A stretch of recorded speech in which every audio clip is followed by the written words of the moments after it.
Welcome to this second session of the summary of second Adhyaya of Srimad Bhagavad Geeta. We'll start with the gratitude towards the Lord, without whose grace this is not possible. The Guru lineage, Guru Shishya Parampara, our Guruji, Param Pujya Guruma. Om Sahana Bhavatu Sahanau Punaktu Sahaniyam Sarvavahai Tejasvinavadhitamastu ma Vidvishavahai. Om Shanti Shanti Shanti. So in this session of the summary, we will discuss the summary of the three previous talks. One was on the Karma Yoga, second was the Siddha Prajna, part 1, the questions and the initial 2 answers of the Lord, and then the third talk was on the Sthita Prajna, part 2, which was mainly on the Indriya Sanyam, which is from the shlokas 60 to 72. So let us start with first the Karma Yoga shlokas. Main Karma Yoga principles are given in the second Adhyaya, whereas the Vistar of the Karma Yoga or the more detailed description of the Karma Yoga is given in the third Adhyaya. The first 47 and the 48 are the most important shlokas of the Karma Yoga, and that is the main teaching of the Uddesha. 49th, Lord criticizes the selfish person and shows us what are the selfless actions and its ultimate fruit, and finally the highest attainment in life and how to prepare for that. So these are the shlokas of the Karma Yoga. The second was the Siddha Prajna, shlokas 54 to 60, where Arjuna asks 4 questions. That who is Siddha Prajna, how does he behave, how does he talk, how does he conduct in this life, how does he live in this world, a person who is deeply rooted in wisdom. And then the Lord answers that we have to first let go of our desires, maintain a samatva, equipoise, unattached to all the surroundings, the fruits of the action, and Indriya Sanyam, the mind control, is very important. And finally, complete detachment by total surrender to the Lord. And the second part of the Sthita Prajna is on Indriya Sanyam, where Lord gives an example of Kurmungani va Sarvashaha, the turtle, then tells us the 8 steps how a person can be ruined, and then Prasada Buddhi, how it leads to Nivrutti, Dukha, Nivrutti, and then Uddesha for Indriya Sanyam, attitude of the person who is firmly rooted in knowledge, and the ultimate goal of the life, Moksha and Brahmi Sthiti. So this is all the second part of the second Adhyaya. The first part was more about the Uddesha part of the Jnana, the Dharma, and now next is the Karma Yoga. So let's just talk about what is karma, what is karmatha, and what is karma yoga. Now karma, just doing karma is not necessarily means karma yoga. We feel that while we are in our work, in our life, we do karma yoga, but this is not karma yoga. Karma yoga, what is been described by Lord Shri Krishna in the Bhagavad Gita, is completely different attitude. So a lot of people feel that they are very busy in their life, they are so workaholic, they want to do so many things, they want to achieve so much, want to have success. They are the people who are doing karma yoga, but they are not the people who do karma yoga. They are the people who are karmatha. So karma yoga is essentially the inner attitude. What is that attitude? Shri Krishna describes in this part of the karma yoga. What is that attitude that makes karma into karma yoga? And karma yoga, essentially, when you attach the word yoga with the karma, it means that you join with the eternal consciousness, the Lord or the God. And with this, when you join this, that is an element of devotion, a surrender, which comes along with karma. So karma, essentially with this bhakti, forms the karma yoga. So bhakti is not separately described in Bhagavad Gita, but karma yoga is essentially considered as part of karma with the bhakti. Now, according to the Lord, according to His vision, there are 2 types of karma. One is the selfish karmas and the others are the selfless karmas. So all the selfish karmas are in the language of our scriptures called sakama karma, where we always have some kind of a likes or attachment towards the karma phala, the fruits of the action, what we are going to achieve, what we are going to try and get ultimately. So all these are called sakama karma, where we always are, we think about what we will get if we do this, what we will get, what will be my benefit, what will I get, what will I, acquire. Will it be money, power, fame, name, whatever. And so this then produces what is called as a raga dvesha, the likes and the dislikes, attractions and the repulsions. And this raga dvesha are the root cause of all our other desires, kamana, and then it drives us into karma. And then this cycle continues, because the more we do karma, karma phala, sanskara, raga dvesha, kamana, karma, samsara, all these becomes what is called as a samsara bandhana. And this is the cause for the bondage of the karma, because karma is considered to be a tool for bondage. But karma, the same karma, can become a tool for liberation. How? If it is done with a different perspective, with a different attitude, as what Lord Krishna says, what is called as a nishkam karma, which is also one of the pillars of karma yoga. So nishkam karma means selfless actions, where the selfish motive, our own selfish motive, is not involved in the karma. And this liberates us from the raga dvesha, which are one of the main problems that we all have. And here, not only the selfish motive is not there, but along with this, the ego or the pride should also be annihilated. Only with this actions will become completely selfless and will be a cause for liberation. So karma se hi sansar bandhan and karma se hi sansar nivrutti, means that karma are the only ones with which we are bound with this world, and karma are the only sadhan for us, tools to liberate us also. So the way we do the karma, that is important, and that is what Shri Krishna describes in Karma Yoga. Now there is a link to this Karma Yoga Prakarana in the second Adhyaya, from the Jnana Uddesha, the Dharma Uddesha, and this is the link. These are the link shlokas. Then in the 38th shloka, Lord Shri Krishna says that Sukha Dukhe Same Krutva Labha Labhau Jaya Jayau Tato Yudhaya Yudjasva Naivam Papa Bhavapsyasi, means that we should become samatva, have samatva or equipoise or balance in labha, alabha, jaya, ajaya, success, failure, benefit, loss. In all this we should have the same equipoise, samatva bhavana, because it is very important for beginning of karma yoga. And then he says, Esha te vihita sankhya buddhi yoge tunam shuru. And this, in this shlok, the topic is changed from Jnana Yoga to Karma Yoga. He says, I have told you about the Sankhya Buddhi. Now I am going to talk to you, Arjuna, about the Karma Yoga, the Yoga path of the Karma Yoga, with which, if you practice this, you will be liberated. Karma bandham prahasyasi, means you will be liberated from all this karma and samsara. And then in the 40th shlok, Lord Shri Krishna says that Neha vikramana shosti pratyavayo na vidyate swalpamapyasya dharmasya trayato mahate bhayat, means that even if you do anything little bit on this path, on the spiritual path, even little steps, small baby steps, give us a lot of benefit. Of course, that is not seen evidently immediately, because we are all used to quick results, fast results, but that does not happen in the spiritual path. It takes years of spiritual journey to achieve some kind of a result of the antakarana shuddhi, peace of mind, calmness of mind, less desires. All these requires time, and we have to be on this path for a long period of time to achieve these benefits.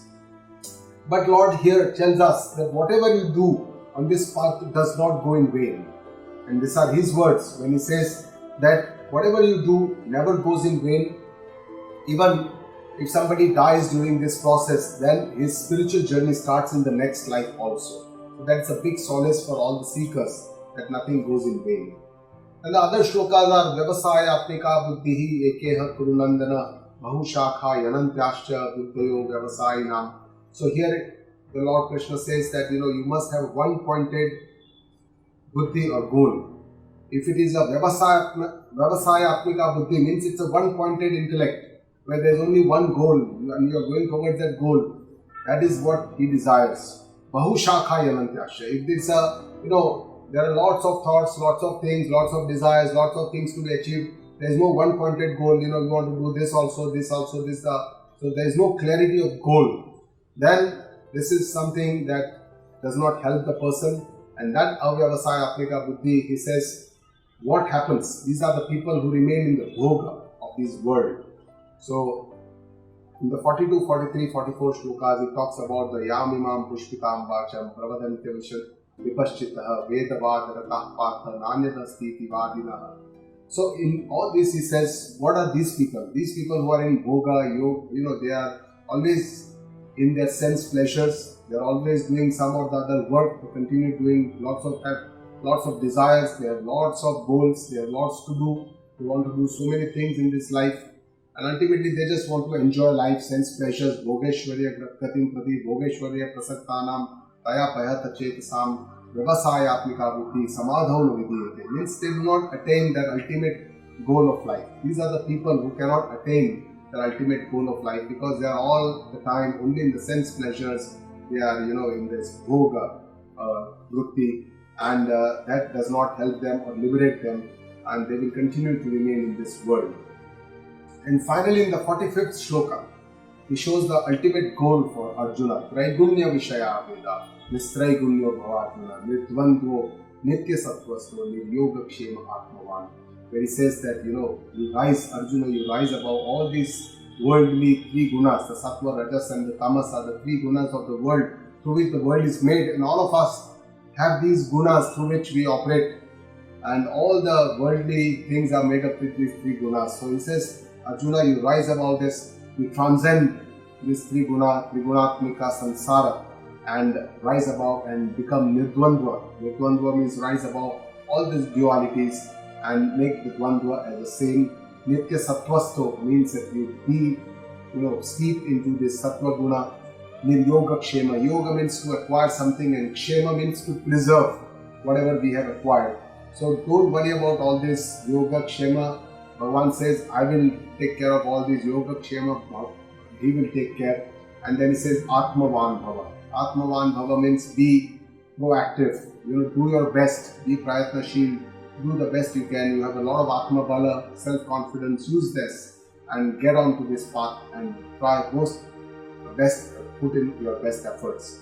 So with this, these are all the linked shlokas to Karma Yoga. And actually, the Karma Yoga shloka is the main shloka, is this 47th shloka, which is the most important and the most well-known shloka. Karmanye vadikaraste ma phaleshu kadachana ma karma phala hetu bhuhu ma te sangosva karmani. So this is called the Chatursutri shloka of Karma Yoga. Chatursutri means it has 4 sutras. And these are the 4 sutras. Karmane eva adhikarate means karma mein hi tera adhikar hai. Second is ma phaleshu kadachana, karma ke phal mein kabhi bhi hamara adhikar nahi hai. Means we don't have a right to the karma phala. Ma karma phala hetu bhuhu, tu karma phal ka hetu na ban. And mate sangosva akarmani means akarma mein kabhi tera sang na ho. These are the 4 sutras. I'll just talk about each sutra because these are all very important to understand. This is the foundation or the pillar of the Karma Yoga. What Lord is going to say in the 3rd Adhyaya. He says, "Tera karma mein koi adhikar sirf karma mein hai." Means you have a choice or you have a right only in action. So Lord says that you have been given everything. When you are born, you are given everything. Now that you have grown up, you have everything given to you. Now you have to do your duty, your karma, your kartavya, your dharma karma in the best possible way. Because this is the only area or this is the only territory where there is your own free will. I can decide what I want to do, what I don't want to do. So this is my area of free will, purushartha. So this is my territory, and karma or actions is only our territory. That's what the Lord says in this first sutra. It's very clear that if you want to try, whether we should try or not, whether we have fear of failure or not, whether we start the action or not, that is all that what we can decide. The second sutra is Ma Phaleshu Kadachan. Means karma phal mein kabhi agra ya jid na ho. Meaning we should not have attachment towards our karma phala or the choices in the results or the outcomes of the action, because these are the things that we can't determine. As human beings, we don't have the right or the choice to determine what will be the outcome of whatever karma we do. So the meaning is not that we should not desire for the results. The meaning is that we can desire for the results, and of course, we always do desire for the results when we start doing some karma, but we cannot insist on the result. We cannot say that, we cannot be obsessed to the result, that it has to be like this. If I do this, I must get this. This is obsession, should not be there. And that this territory, karma phala, Lord says that this is not your territory. This is the territory of the destiny. You call it the nature, you call it God, karma phala theory. You say karma phala theory, whatever. But it is the territory of the Almighty. This is not something that we have a control over. So we only have control over the karma. Karma phala is, we don't have any control. It is the Lord's control. Ma karma phala hetu bhu means you don't become a hetu or a reason for karma phala. Now here the understanding is that our karma creates karma phala, and this creates the roots or the sanskaras for our next janma. So our next janma is also dependent on our karma. This is what our philosophy tells us. So this sansara, janma, karma, bandhana, samsara, this chakra, it is we all are in this chakra. So he says that don't do your karma in such a way that you build a new sansara and you build your new janma.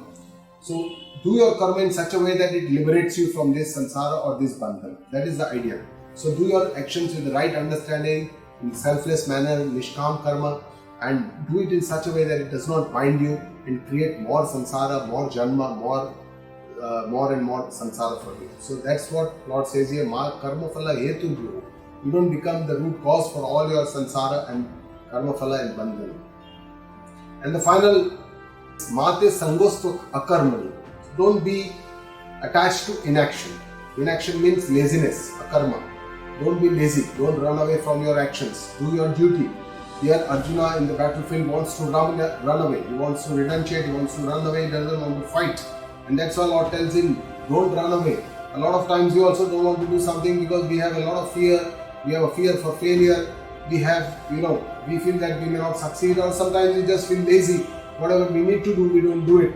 So for example, our exercises, our healthy lifestyles, all these we are aware, we know, but sometimes just because of our laziness, we don't do what needs to be done. So here he says, Arjuna, you do what you need to do. Here your duty is to fight. You are a Kshatriya. This is your opportunity to fight. This is a Dharma Yuddha. You have to understand what is Dharma, what is Adharma, and do your best. And make the best use of this human life, this opportunity which has been given to you. The next shloka is also a very important shloka of the Karma Yoga. Yogastha Kuru Karmani Sangam Tyaktava Dhananjaya Siddha Siddhyo Samo Bhutva Samatvam Yoga Uchyate. Here Bhagavan Krishna tells Arjuna that Samatva hi yoga hai.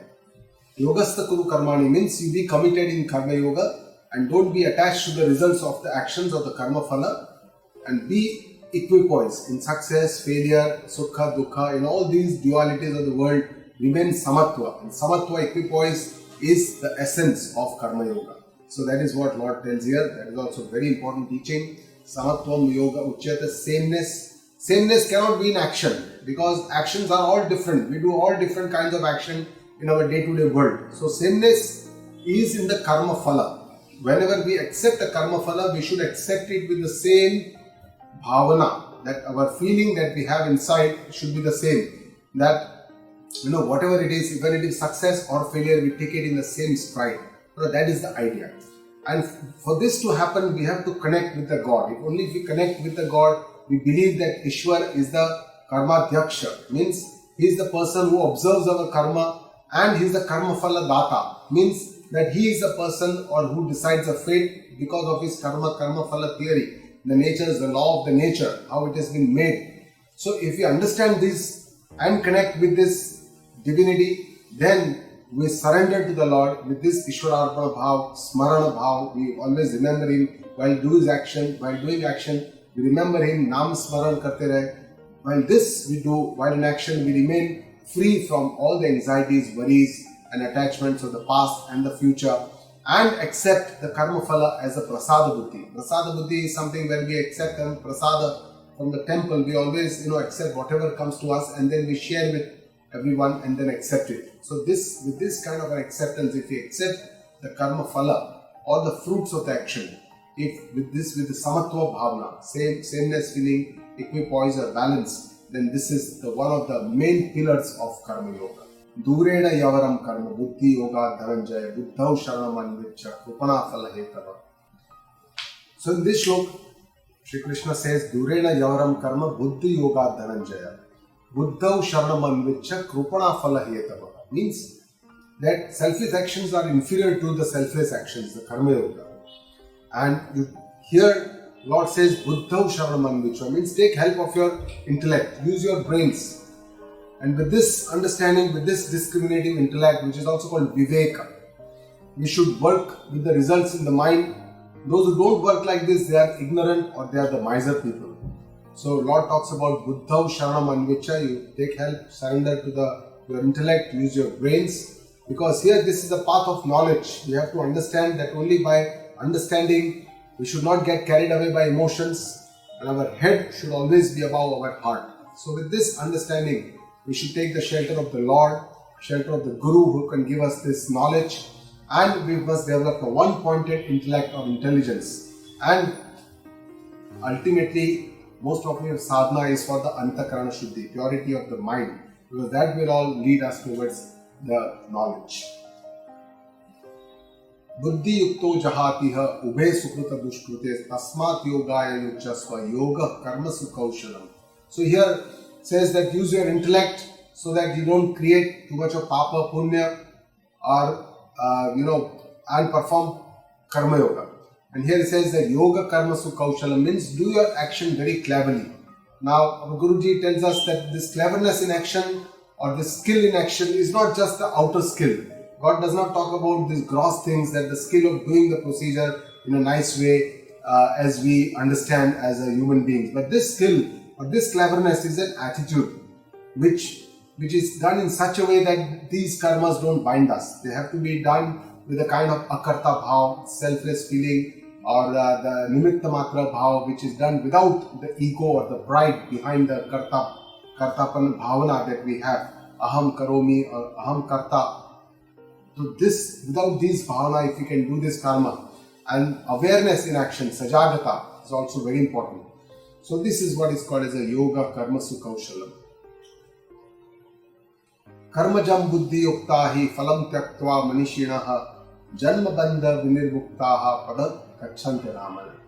So here finally, this is the final shloka where he says padam gacchante ramana. By this, if you continue doing your karma yoga, using your intelligence, and you leave all the attachments, anxieties with the fruits of the action, karma phala, phalam tyaktva, and somebody who is conquered his mind, indriya, sanyama, man, is liberated from the cycle of birth and death and ultimately achieves the ultimate salvation. Gacchante, padam gacchante namaham means that the ultimate salvation has been achieved by this person. Padam gacchante namayam is the anamaya pad. Amay means disease and anamaya pad is the ultimate pad, which is the atma pada or the atma swarupa or the moksha pada. And karma yoga is important because it leads us to the antakarana shuddhi, the purification of the inner self or the mind, and this antakarana shuddhi ultimately leads to our final goal, which is the atma jnana. Without antakarana shuddhi, atma jnana is not possible, and that's why karma yoga is essential. That's why it is said that karma yoga is essential for atma jnana. But this atma jnana does not occur directly. It occurs through antakarana shuddhi and then the jnana sadhana, which ultimately leads to the atma jnana. And these are the steps of the spiritual journey that Lord talks about. The samatvam yoga uchyate, yoga karma sukaushalam, buddhau sharanam anvicha, and anamaya pada, padam gacchante namayam. So this is how we can achieve samatva, cleverly doing action, selfless action, buddhi, intellect ka sharan lekar, then we can get our antakarana pure and then go for the atma jnana. So karma yoga is a very important tool for antakarana shuddhi, for our shanti, mukti, and only with this purity of mind we can achieve the atma jnana. And then in the next two shlokas, these are the linked shlokas to the Sthita Prajna portion of the Adhyaya, of the Prakarana of the Karma, of the second Adhyaya. And in this, Lord Shri Krishna tells us about the Atma Jnana. Yada te moha kalilam buddhi gati tarishyati tadagantasi nirvedam shrotavasya shrutasya cha.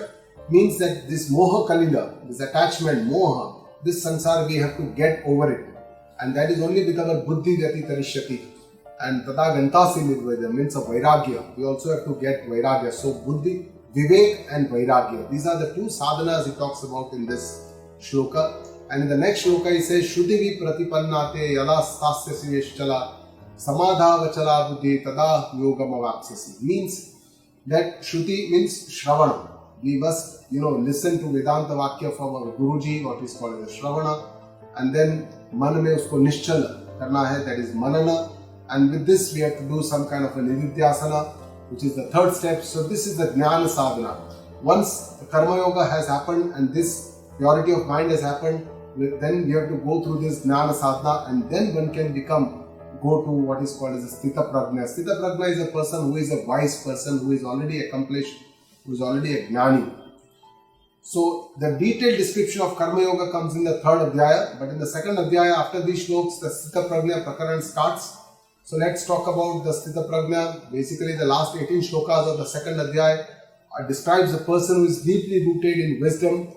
And for the seeker, it is very important because it shows us the goals that where we have to reach. And many people have written books, including Vinoba Bhave and Gandhiji, about this ultimate knowledge, this fullness of life, and our attitude, what can happen, what is the kind of internal understanding of this Sthita Prajna person who completely accepts without any complaints and is at a total, complete peace of mind. He is all the bliss that life can offer.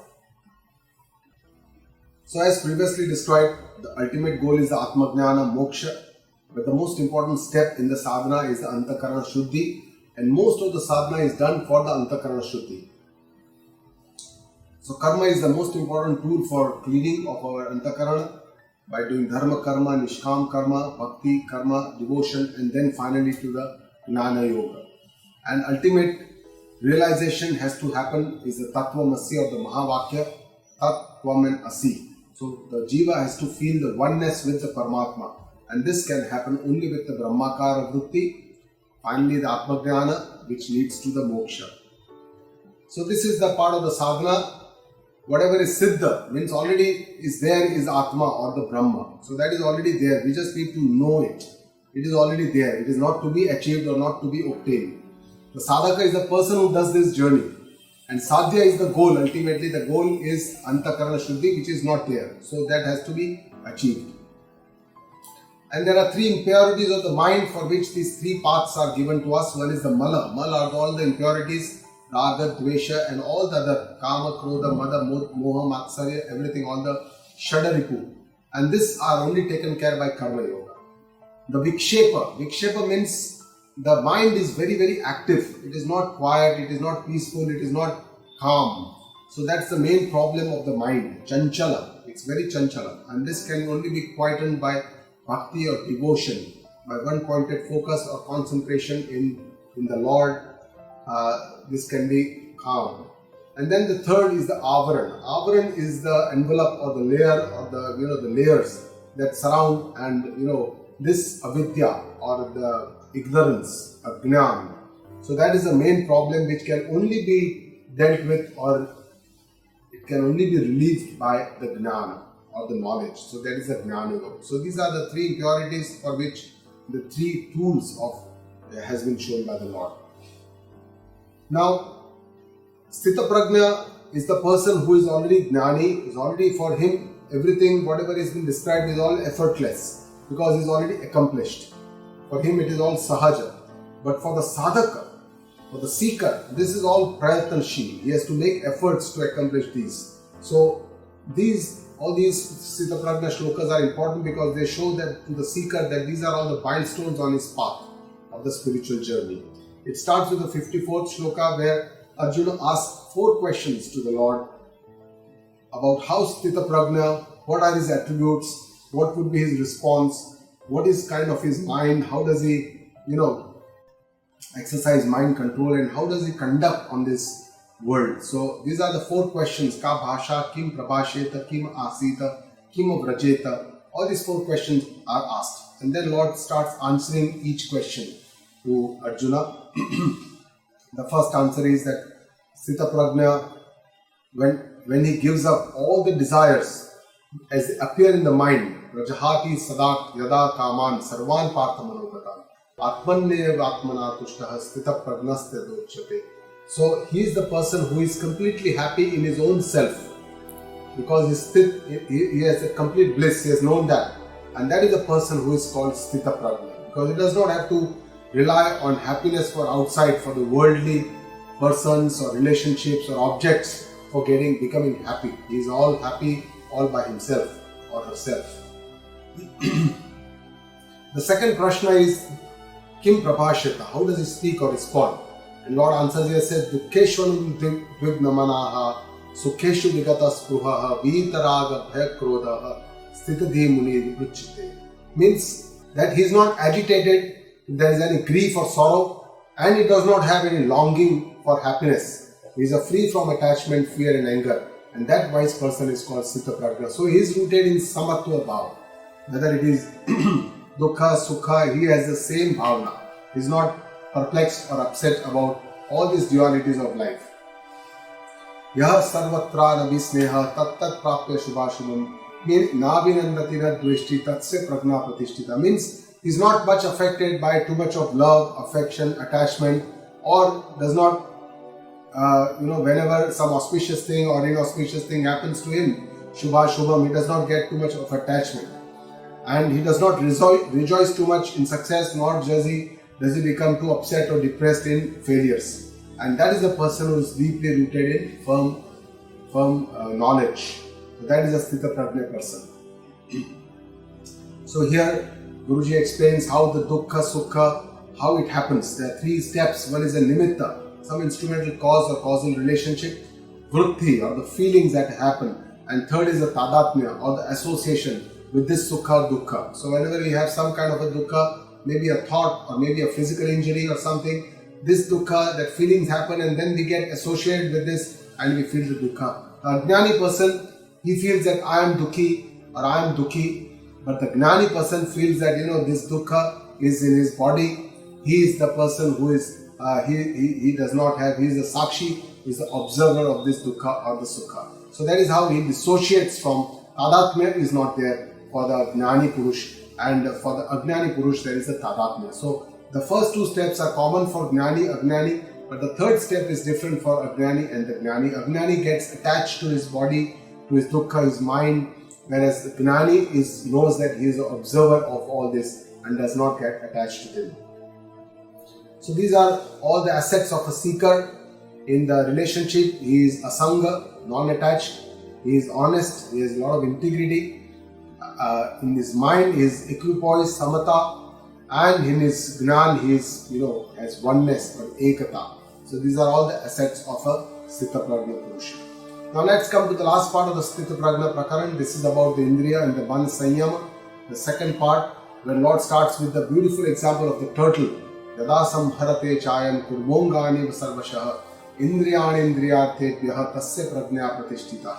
Means that the turtle, how he withdraws all his limbs. Sthita Prajna also withdraws all his sense organs whenever he sees a lot of sense objects. So he does not, just go around in the sense pleasures. And that is a person who is firmly rooted in wisdom. So he is quite aware. He has an equipoise, sanyama, balance, control, and he uses his intellect and his buddhi to decide whether this is good for him or not, whether to indulge in this sense pleasure, whether will it take him to his ultimate goal or not. All this is, he takes care. He is aware about all this. He or she, that person is aware about these things. And then Shri Krishna says that Vishaya vinivartante niraharasya dehinaha srasavarjam rasotyasya param drashtva nivartate. Means that the rasa is still there, even though you have controlled your mind, but the rasa is still there inside, and that only can be relieved by param drashtva nivartate. This nivrutti happens only when you see the Paramatma Tattva or the Lord. If you get one with that Tattva, then only you can get relieved of this rasa inside. So this desire can only be relieved by knowing of the Almighty. Yatato yapi kaunteya purushasya vipaschitaha indriyani pramatini haranti prasadam mana.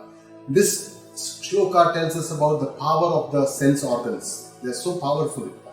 Even for the person who is a seeker, even for a person who is aware, even for a person who uses his intellect, the sense organs are so powerful that they take away the mind also by force. Haranti prasadam mana.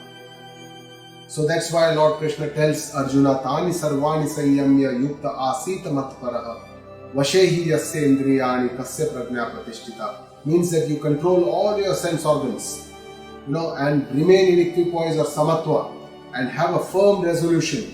And if you keep your sense organs under control, then only you will be able to be deeply rooted in this knowledge or this wisdom, kasya prajna pratishtita. And then in the next two shlokas, he shows us the 8 steps of ruining our life, destroying our own self, how Adhyayato Vishayan Punsa. It starts with the person thinking about the objects, and then he feels that this will give me happiness, raga. And then if he doesn't get that, he becomes krodha, anger. And if he gets that object, then he wants to keep it with him, becomes attached to this object, moha. So all this intense desire, and all this, so till this stage it is all reversible still, and if we handle our mind properly, we can still reverse this problem. But if this does not happen, then this anger turns into delusion, moha, and then it causes smriti vibramaha. The memory is lost, whatever we have learned, whatever we have understood, all this is lost, and then it affects the intellect, the buddhi, kamni karti. We can do something which we never thought we can do, and when we are too angry, so that intellect is destroyed. And with this destruction of the intellect, the person, his humanity, his humanness is destroyed. So he becomes like an animal, because he would go and go ahead and do anything, like he will become violent, he will probably do something which he would never have thought that he could do. So this is how a person is ruined, and this destruction is irreversible. So ye patan ke sopan hai, 8 sopan hai, they are the steps where we can ruin ourselves, and we have to be very aware at each and every step, right from the first step, which is the Adhyayato Vishayan Punsa, when we should not get all the time attached to the sense objects, because this is from where it starts. And then the 4th question, how does he walk, how does he conduct his life? Raga dvesha vyuktaistu vishayan indriyashcharan atma vashyai videher atma prasada vadikachati. Means that the raga dvesha are the main problems through which our sense enters into the objects, and with these strong likes and dislikes, they are the root cause of all the miseries. So if you keep your senses under control and your mind under control, if with this control we relate with the objects, then only we can achieve peace or tranquility, which is called prasada buddhi, prasada. So only this is possible by remaining in indriya and the manas sanyama. And again, Shri Krishna shows how powerful the indriya is. He says, Indriyanam hicharata. Indriyas, the sense organs, keep grazing, keep going around from one place to another. That is his nature. And it also takes the mind, and then it kidnaps the intellect also. Just like the wind takes away the boat into the ocean or into the river. Similarly, this powerful sense organs, they will kidnap not only they will go, but they will also take your mind and your intellect along with them. So that's why he says, Tasmadasya Mahabaho, Nigruhitani Sarvashaha. Keep everything, all your sense organs under control. Indriya Anindriyatebhyaha Tasya Prajna Pratishtita. Only if you have all your sense organs under control, each and every one, then only you will get into this knowledge, and you will become steadfast in this knowledge, in this wisdom, which is the ultimate knowledge. And in the second last shloka, 71st shloka, Shri Krishna says, Vihaya kamanya sarvan pumansh charati nispuha nirmamo nirahankaraha sashanti vadikachati. Means that the person who knows his true or inner complete self, all these desires are gone, and the person does not have any longing. That attachment is also gone, and with this attachment, the ego, the pride, that this is what I am, this is what I can do, this is mine, all these our ego, pride is also gone. And this is the person who can feel truly the bliss within. The eternal bliss can only be felt by such a person. And finally, the last shloka, Lord Shri Krishna talks about the Brahmistiti, what is the ultimate goal, how it can be reached. He has shown already the path, and once we reach this and attain the Brahmistiti, what is it? Param Lakshya, the Moksha. He says once this stage, the Param Brahmistiti or the Brahma Swarupa is reached, it is attained, there is no attachment, there is no illusion, nothing is left, and there is no going back. There is once Nainam Prapya na Vibhurite, means you don't go back to your moha. Once you achieve this, then you are steadfast in this and you are still in this. Just for example, suppose somebody learns swimming or cycling, he would remember this for his lifetime. Similarly, when somebody achieves this stage where this, this Atma Swarupa Gnana is already there, then it is, it is assimilated inside that person. Then there is no going back. Even if one achieves this stage at the end of the life, even just before the end of the life, Anta Kalepi, even then that person will achieve liberation from this cycle of birth and death, achieve liberation from all the karmas, all the samsara, and all these miseries, pain, and all these limitations that we feel in our life all the time. So with this, the moksha and the mukti is not to be attained after death. According to Vedanta, it has to be attained during this lifetime, and this complete freedom during the lifetime is called Sadeha Mukti. And the same person, even when they die, he will have a Videha Mukti. Means even after death, there won't be any more birth, and the death, that person is liberated from this world. So with this, we come to the end of the second Adhyaya, and we will have this Adhyaya Pushpika. Shri Brahma Om Tat Saditi Srimad Bhagavad Gita Su Upanishatsu Brahma Vidyayam Yoga Shastre Shri Krishna Arjuna Samvade Sankhya Yogo Nama Dvitiyodhyayah Sarva Dharman Parityajya Mamekam Sharanam Raja Aham Tvam Sarva Papebhyo Moksha Ishyami Ma Shuchaha. So with this we come to the end of the second Adhyaya, and the Sarva Dharman Parityajya is the last shloka of Lord Shri Krishna's teachings, which comes in the 18th Adhyaya. So that is, it is quite, it is a tradition to speak these at the end of all the Adhyayas. And the real question for us, for our as mortals like us, is to inquire, to develop these questions about our self-inquiry. Who am I? Am I the body? Am I my mind? Am I my intellect? Am I the observer of all this? Am I the consciousness? Who am I? Am I my name? Am I the body? Who am I? So these are the earliest questions that comes to us, which starts this spiritual journey or the seeker's journey. And then the other question that comes to us is, what is the purpose of my existence? Why did I come on this world? There must be some hidden purpose, and how can I unfold this purpose? How can I reach to this purpose? And this is how the sadhana or the spiritual journey of the sadhaka is embarked upon. And this is quite a long, very, very beautiful, enjoyable journey. And in this path, sadhaka feels some very different feelings which he's probably never had in the past. The kind of calmness of mind, the kind of tranquility, the peace, the santosha, the contentment, and the awareness about our vrittis, our feelings, our attitudes, our thoughts, our ego. All these are felt as we go onto this path. It's a beautiful path for people who are there, and we all can walk on this path together to attain the final goal. Thank you all very much.